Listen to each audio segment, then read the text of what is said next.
What did you make of Anthony Joshua? I know that you keep up to date with him well, Spence. What did you make of him at the press conference this week on that table? It was unusual to see him in the same room as Deontay Wilder. What did you make of it all? He looked surprisingly agitated, I'm not going to lie. I thought he looked very uncomfortable up there, he looked very angry.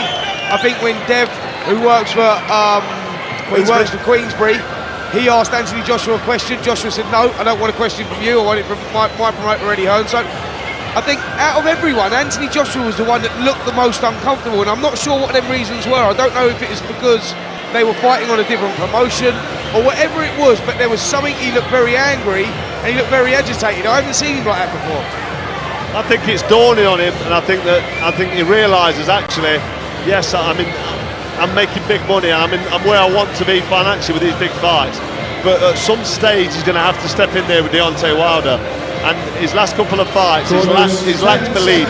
He's saying all the wrong things, and when he gets through them ropes, he's doing all the wrong things physically. Okay, he got that highlight reel knockout against Robert Helenius, but that came when Helenius, the 40-odd-year-old man, was tired and was, he punched himself out of the fight, really. Anthony Joshua, for me, he's got a mountain to climb. So the Wallin fight, in that respect, is a good idea, not jumping straight into Wilder, but I don't think Anthony Joshua has got the desire and the love for the sport like he used to.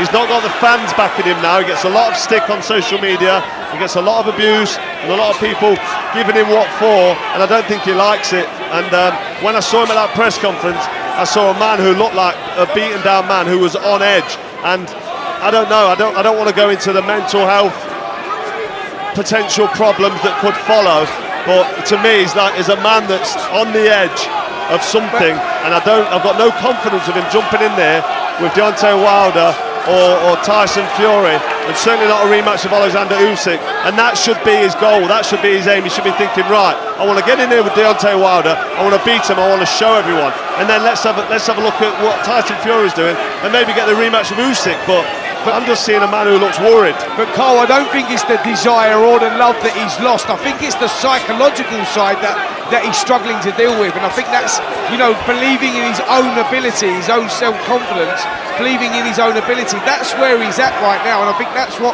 he needs to repair.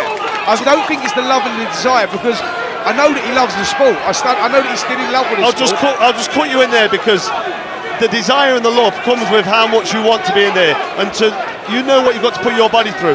Anthony Joshua doesn't want to run anymore. No, but he wants to be in there, but he doesn't like running. Robert McCracken, his old trainer, told me he doesn't want to go on any runs. He doesn't want to spar the correct sparring that he needs.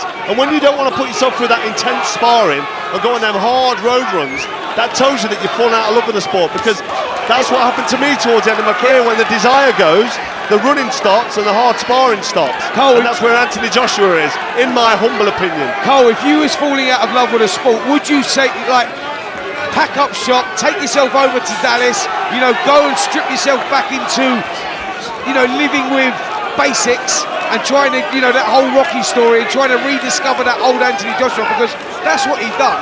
I think if you've lost the love and desire, I don't think you'd go through that and take yourself over there. Listen, when there's a 50 million site fee, which is unheard of, being offered by Saudi Arabians, you're looking at generational wealth, and I think that changes your motives.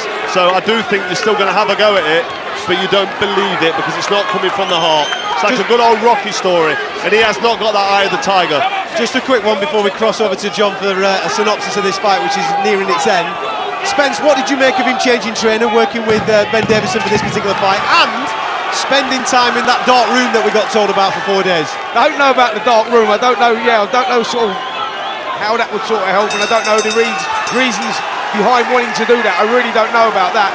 But I totally understand the Ben Davison move, and I totally understand it, because obviously Ben Davison trained Tyson Fury when he boxed Otto Wallin. So he knows Otto Wallin's opponent, and Anthony Joshua does that. He likes to move around gyms. He's always done that. This is not a new thing. Even when he was amateur, he was boxing for Finchley ABC, who used to take himself off to different trainers and train in different places. He enjoys doing that. So I just think the whole Ben Davison thing, I don't think it's a long-term thing. I think he'll be back with Derek James. I just think that he just thinks that that's right for this fight. He's the man for this job. Like Cole said, that is a really tricky fight, that is not a foregone conclusion. Otto Wallin is a very capable fighter. I agree.